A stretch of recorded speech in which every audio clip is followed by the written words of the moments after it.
Welcome everyone. The speaker today is Stéphane Béreux, and he's going to talk about identifying and assessing damage in infrastructure using topological data analysis and machine learning.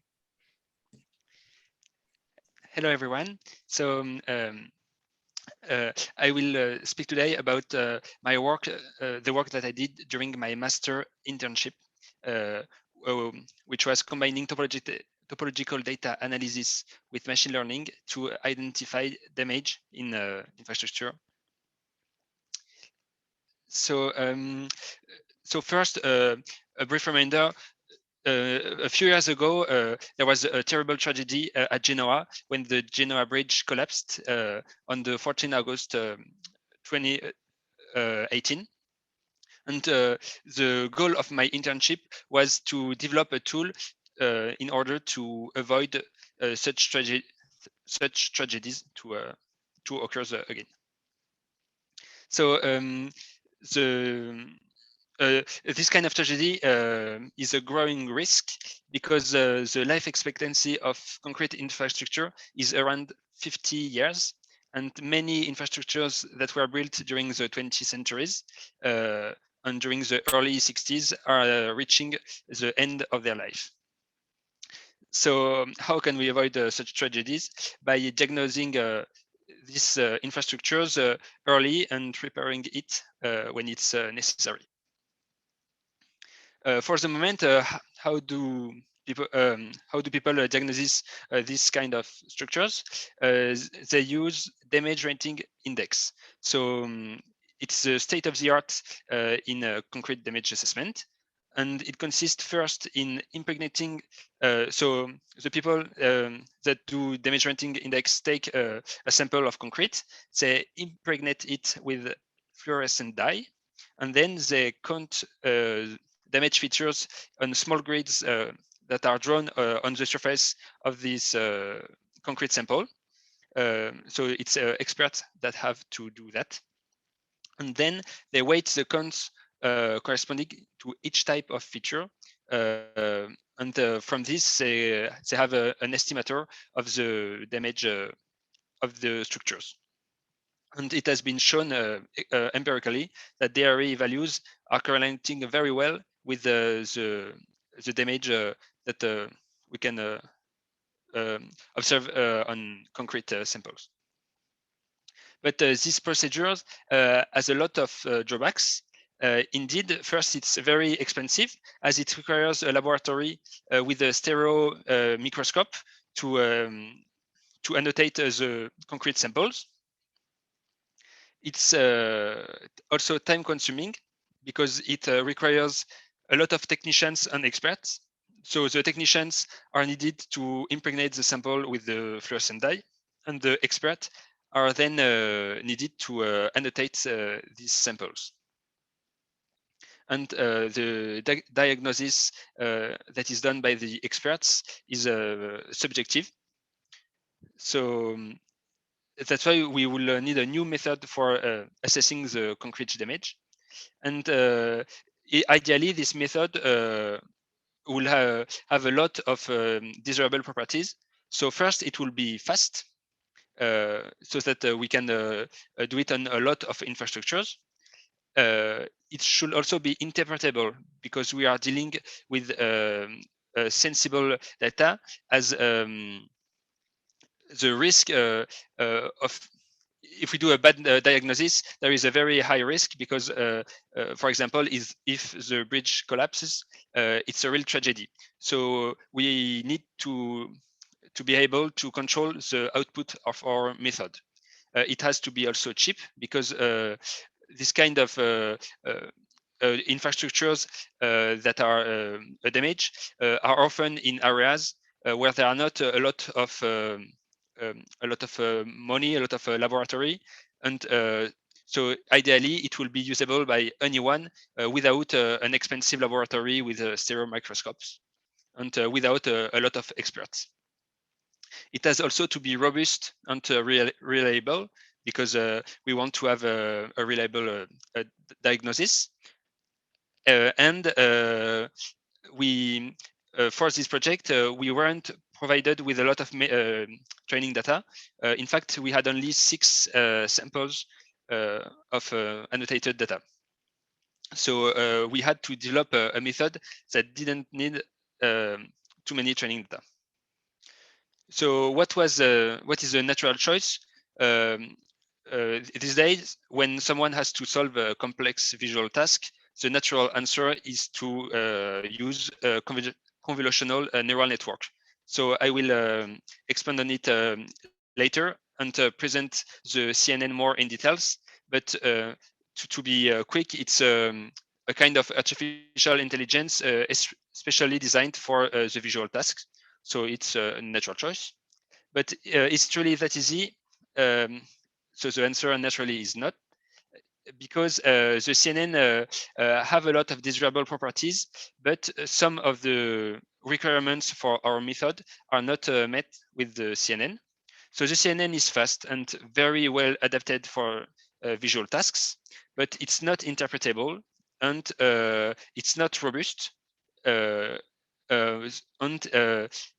it needs a lot of training data to be trained. And so it makes 3 points that are problematic for our method.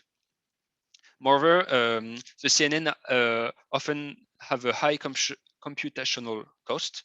So they are not easily embeddable in a smartphone, and we would like to develop a method, an app that could be embedded in a smartphone. How can we tackle these drawbacks? By using topological data analysis. So topological data analysis has other properties, and these properties are complementary with those of the CNN. So the topological data analysis is interpretable, and it's very robust and needs only a little training data. So by combining both of them, we hope that our method will match all the requirements. So what we chose to do is the following. So first, we use a CNN to segment the cracks and to create binary pictures. So from pictures of a concrete sample, a CNN identifies the cracks. So this is a task that the CNN does very well because it's a complex visual tasks, and the output can be controlled by a human. So it was one of the requirements of our method. And even if what happens in a CNN is not easily interpretable, the output is easily interpretable in this case. And then we compute topological descriptors on these segmented cracks, so on these binary pictures.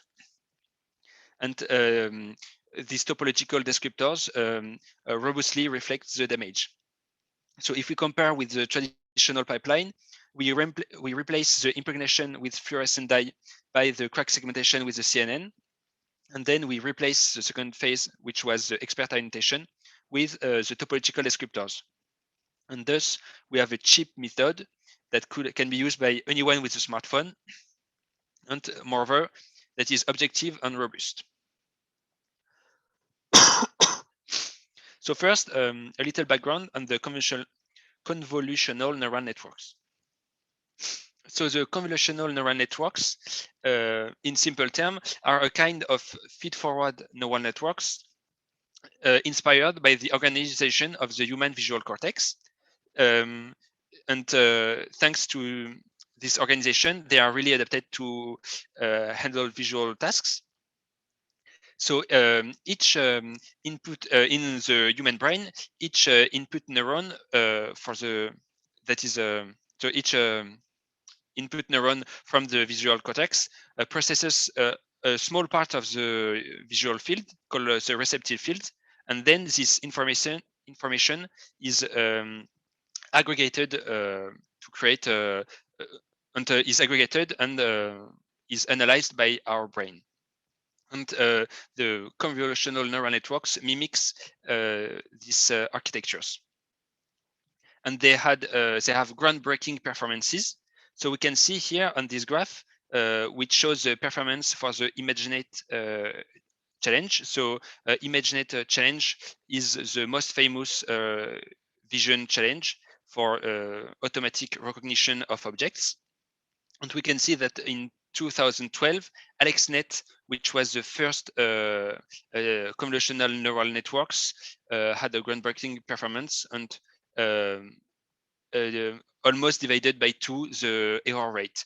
And after it, most of the architectures that are listed here are also convolutional neural network. For example, the best one on this graph, so it stops in 2017, but I think it was also a CNN then. So for example, SCNet is also a convolutional neural networks as GoogleNet. So how does a CNN works?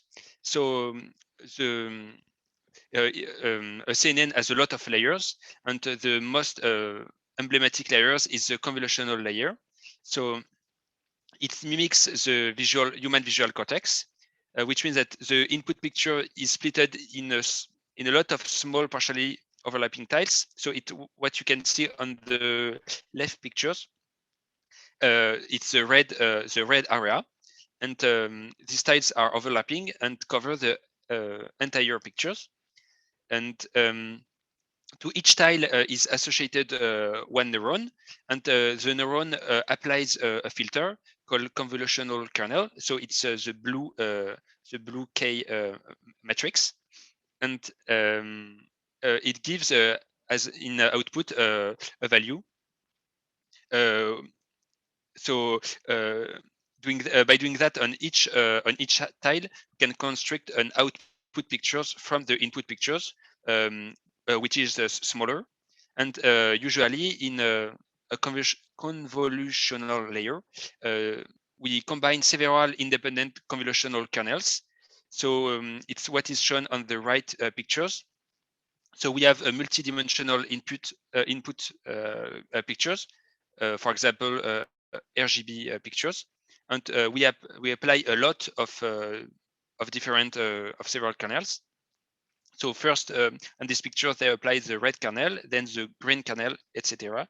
And so we have a high-dimensional, or at least a multi-dimensional output volume, output called output feature maps. Then the other traditional layers in a CNN are the pooling layer. So the pooling layer, which will reduce the picture size by splitting the pictures into non-overlapping tiles and assigning a value to each tile. So it's what is shown on the picture on the right. So the 4 tiles, so on the matrix 4x4, you can see 4 tiles, and each tile is summarized with a unique value. So if in case of max pooling, we take the max value, or for average pooling, we take the average value. So this kind of layer reduces the picture size and avoids the overfitting of the network. And the third kind of layers that we can find in a CNN are the correction layers. So the correction layers apply an activation function to the output volume. So usually we use the ReLU function, so rectified linear unit. So all the negative value are mapped to 0, and the positive value are kept the same. So using these 3 kind of layers, we can construct a CNN. And so a CNN generally consists of 2 blocks. So the first block will be the blue and the purple layers. So it's a stack of convolutional layers. So it's the blue layers alternating with pooling and correction layers. So the pooling layers are in purple, and the correction layers, they just say the name. So for example, sigmoid or ReLU. And the second part of the CNN is a classification head, which is a fully connected neural networks. So this is, for example, the 2 most famous CNN architectures. So LeNet, which was the first CNN that was introduced in 1989, and AlexNet, which was the CNN that popularized the CNN. So the strength of the CNN are that they can in an autonomous way extract features, features that are robust to translation and rotation, and that are very adapted to visual tasks. And because of their structures, they are parallelizable, and thus one can use GPUs to train them. But the problem is that they have a heavy computational cost, so we cannot use them directly in our smartphone application. So what we did is use a special CNN architectures called MobileNet v3. So the MobileNet architectures are designed by Google teams, and their goal is to create a CNN that can be embedded in smartphone, as their name says. And so there are several optimization of the architectures that I will not detail are used to make it more light. So depth-wise convolution that reduce by 8 the computational cost. Linear bottleneck on inverted residual then improve the accuracy of the CNN, as well as the squeeze and excite layers. And so now that we have a CNN, how can we train it to recognize objects and to segment objects? It's technical terms. One need to have a pixel-wise binary mask of the shape that we want to segment. So, for example, here we want to segment the spaceship. We have to the truth that we will give to our networks as an input training data will be the binary mask on the right, telling them which pixel, telling the CNN which pixel belongs to the X-wing or which pixel doesn't belong to. So now that I've explained you briefly how CNN does work, I will explain you how we did to segment the cracks. So we were provided with 6 pairs of impregnated samples, just like these 2 samples. So on the left, it's a raw sample. So a sample that a picture that has been taken under natural light. And on the right, the same sample taken approximately from the same angle, but under UV light. So the fluorescent dyes allows us to observe easily the cracks. And our idea was to use this, so what I call PUV. So it's the sample under UV light as a mask, and then to predict the cracks using it as a ground truth. And the goal was that our CNN learns from the raw picture to segment the cracks. But the problem is that we need a pixel-wise alignment, and we don't have it. So the pictures are roughly aligned, but not perfectly aligned. And it's very hard to align them because of their very different aspect. The traditional alignment algorithm using SIFT features, for example, do not work. So our idea was to binary them according to the large gravel. So you can see that it's a very dark area on the right pictures, and they are also darker on the left picture. And we use them to align both pictures. So we try to binarize the 2 pictures according to these gravels, and then it should be easy to align them. But binarizing the right pictures according to the large gravel isn't that easy. So here I show you the gray histogram of PUV, and what we want is to set the threshold between the 2 leftmost peaks, because the leftmost peak corresponds to the large gravel, and the second leftmost peak corresponds to the matrix. And then on the right, one can see the cracks, the fluorescent cracks around 250. So first, we try regular binarization techniques like like Otsu or all the techniques that we are listing here, but none of them worked. They all fail because the cracks are very bright, and this kind of methods try to minimize the variance. And because of these right peaks, induced by the bright cracks, all these methods fail. Thus, we design a new method, which in the end isn't that new because I realized later that it was an application of the tomato clustering algorithm, but I will nonetheless explain how we did. So we segment the grayscale pictures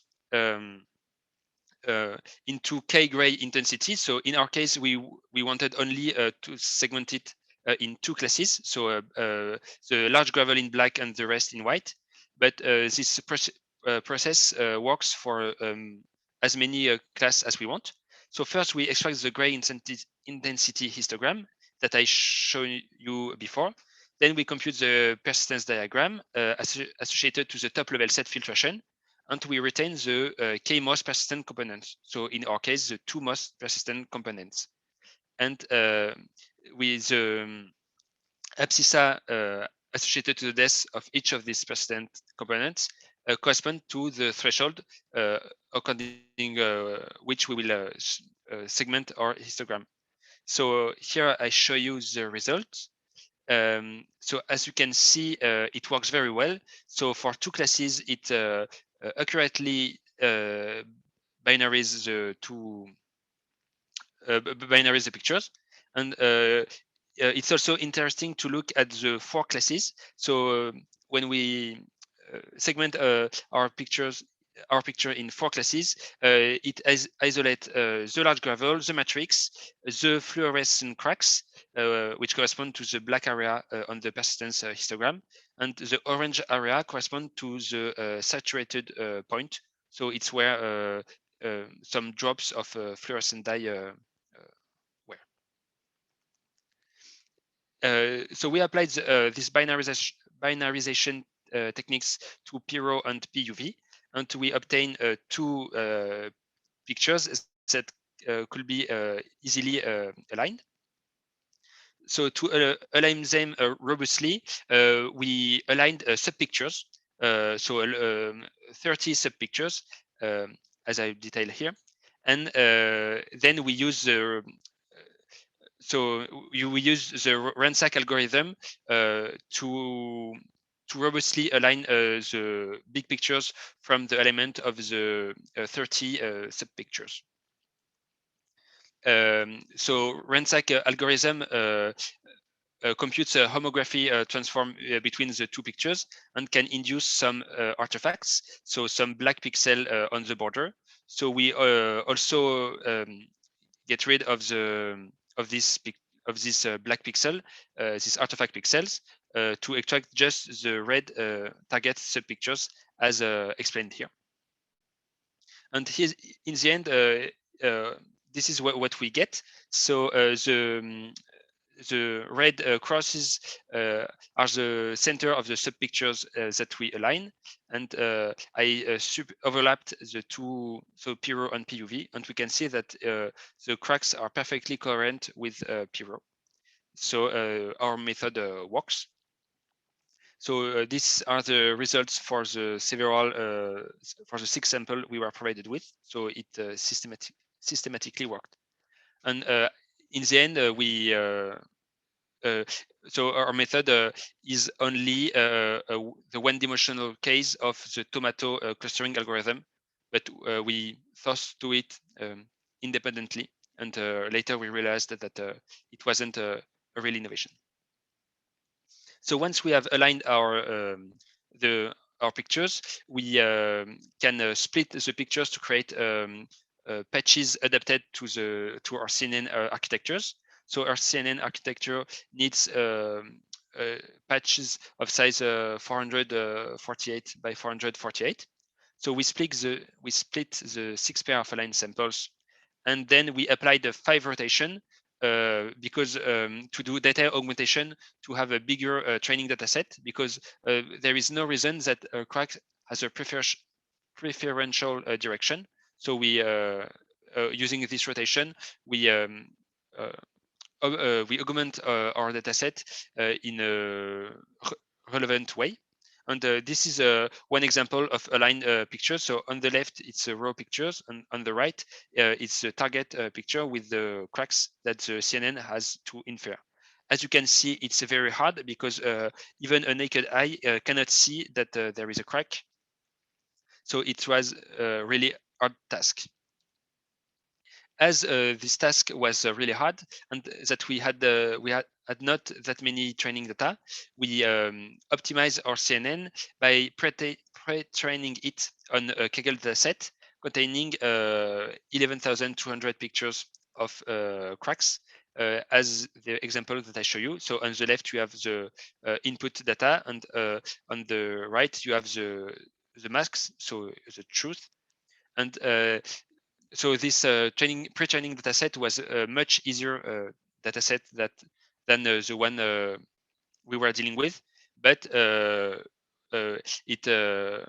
we use it to optimize the performances of our CNN. Even using it, we got very low performances. So what we can see is that our CNN learns slowly. So, but it does not reach high accuracy, so it cannot infer very accurately the cracks because we had too few training data. But what is encouraging is that the blue or the orange curves are increasing, which shows that our CNN is learning. So it shows that with more training data, our CNN could accurately recognize the cracks. Once our CNN was able to recognize the cracks, we processed the raw samples in order to get cracks probability, so to segment the cracks effectively. So as the size of the shape of the raw samples didn't match exactly the shape of the CNN patches, which is 448 by 448. We segmented several parts of the big pictures, and then we have taken the average predicted cracks to get the segmented pictures using our CNN. So this is what we got. So the above pictures is the truth, and the picture below is our prediction.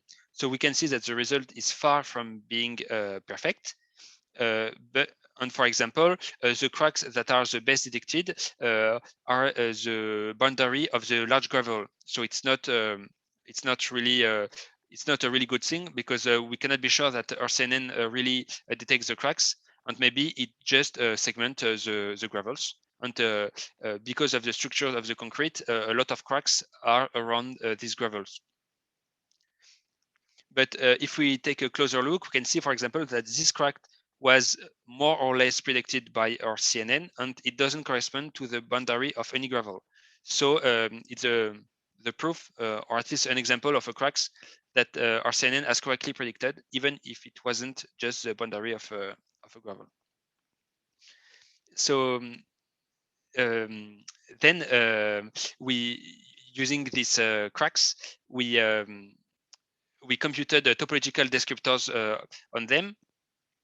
So the topological data analysis is a way to use the information brought by the Betti numbers of the data in order to compare and analyze the shape of several point clouds. So the Betti numbers are topological invariants that describe the shapes of objects. For example, the Betti number of the circle. So and these Betti numbers, so in dimension 0, describes the number of connected components. In dimension 1, the number of holes, and in number 2, the number of voids. So, for example, with a circle, the Betti number in dimension 0 is the number of connected components, so it's 1. In dimension 1, the number of holes, so it's also 1, and there is no void. So in dimension 2, it's 0. And while for a disk, it will be 1, 0, 0 because there is no holes. And we decided to use, instead of classical homology, we decided to use relative homology. So we quotiented by the boundary. So we quotiented the pictures by its boundary, which means that we identified all the pixels from the boundary as a single pixel. What is the result? The result is that, for example, if we have a cracks like and the pictures in the middle, it will become a circle as its two extremities are identified as the same pixels. And so the more we have cracks, and the more the Betti numbers are growing. So as this toy example shows. So this is the theoretical motivation behind the use of the topological data analysis, and more especially the use of the relative homology. We computed the persistence barcode associated to the relative homology. So the persistent barcode are computed using a filtration. So on this example, the filtration, we use the filtration associated to growing balls around each of the points, and the filtration parameter S is the radius of each of these balls. In our example, we use a grayscale filtration, which means that the pixels were added to the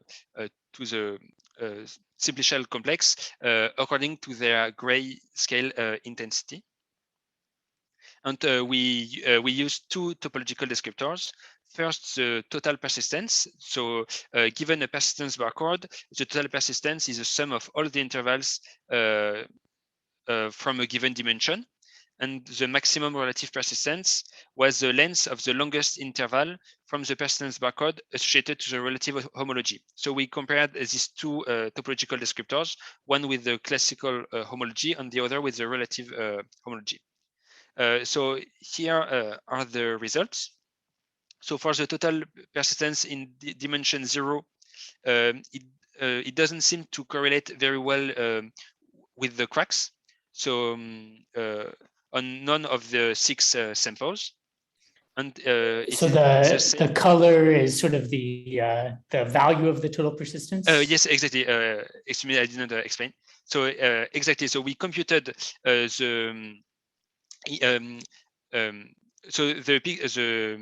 we computed the total persistence or the maximal relative persistence on each of these small patches, and we visually assessed their relevance by displaying their value with a color map. So blue is the lowest value and red is the highest value. So what we would like is that the patches where there is a big cracks are in red, and the patches where there is no cracks are in blue. And it's not what we can see here. So the red patches seems to be randomly distributed on each of the 6 samples. And it is the same for the total persistence in dimension 1. It doesn't seem to correlate with the cracks. But using the maximal relative persistence, and especially in dimension 0, we see that there is a strong correlation between the presence of a big cracks and the value of the maximal relative persistence. So it seems to be very good topological descriptors to identify the damage of a concrete pictures. And the maximal relative persistence in dimension 1 correlate a little worse, but still shows encouraging results. And what we would like to do then using these two descriptors is to combine them in order to correlate with the features that are currently used by the experts. But for this, we need annotated data that we didn't had. But the fact that they visually correlate with the cracks is encouraging, and we think that with more data we could reliably correlate with the features that are currently used by the expert. So our pipeline is lightweight thanks to the use of the MobileNet v3 CNN, and we have shown that our CNN learns a little, and we can hope that with more data, it can learn much more. So we were provided with only 6 samples, which is ridiculously low. But with more data, it could accurately segment the cracks. And we have also shown that the maximal relative persistence visually correlate very well with the cracks.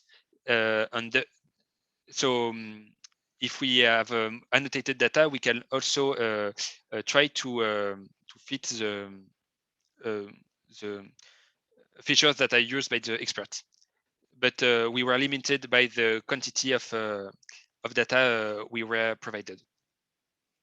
So what is left to do is to refine the topological descriptors, as I just explained, and to combine our pipeline with the first CNN that would isolate where is the damage area in the picture taken by the user.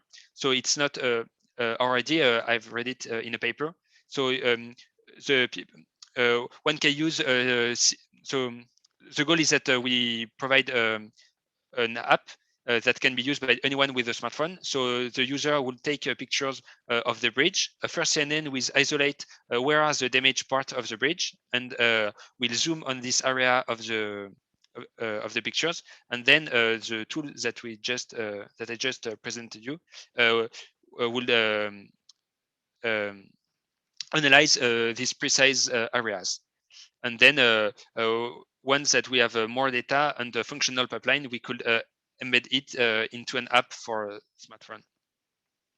So the proof of concept that I present you here is very promising, but seems mainly limited by a lack of training data. However, with the procedure that we designed for aligning PRO and PUV, segmented it, and creating a entirely automatic in an autonomous way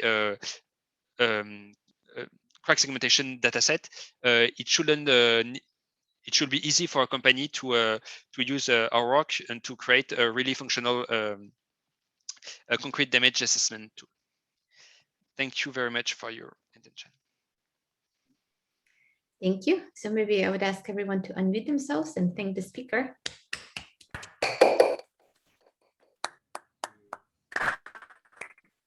And now it's time for questions.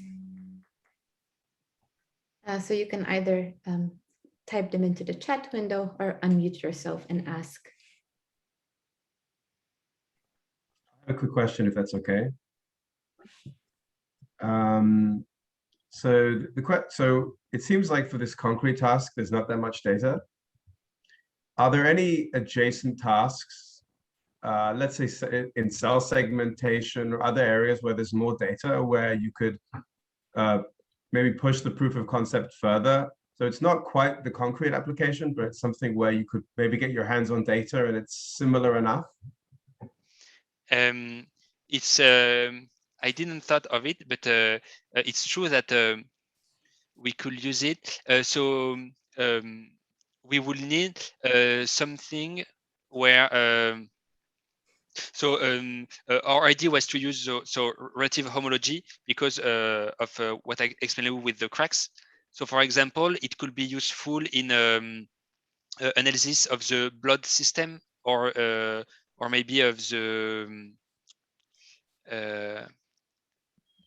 I don't have the English word, I'm sorry. For biological data, maybe it could be useful because there are this kind of structures that can occurs or road networks. But I hadn't I didn't thought to assess it on many of these topics. Again, I'm not an expert at all, but I played around with some of this other topics, and there's usually a lot more data available. So maybe that's an interesting direction while you wait for the concrete data to come in. Okay. But thank you for the talk. Thank you very much. Thank you for your remark.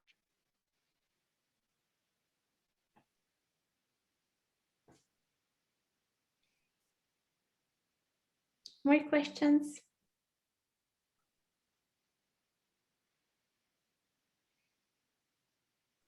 Hello. Thanks very much for the talk, and it's also nice to see like almost an application that virtually works on a smartphone even. So I had a a technical question. So at some point you give a description of so that you use relative homology, and then on the next slide you give a Vittori strips, and then at some point you said that the complex is built of grayscale values, and I think I missed the part of how could this I mean I missed the part of which particular complex is constructed from the grayscale values. Perhaps this could be I didn't explain it, but what we did, so we use a grayscale filtration. So we add a pixel to the simplex according to their grayscale value. So we begin with the value 0 and we end at value 255. And so there is a library to compute a relative homology with Dionysius. And what we had to do is to add the boundary pixel at the beginning of the filtration. So for doing this, we added a range of 1 pixels all around the pictures, and we with the value of 0, and then we passed it to Dionysius, which computed the relative homology using it. Got it. Yeah. Thanks.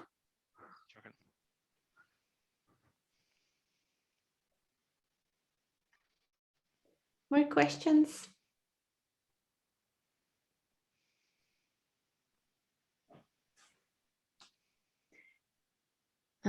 So if there are no more questions for now, I want to thank Stéphane again for giving the talk. And I'm going to stop the recording, and then all the questions can be offline.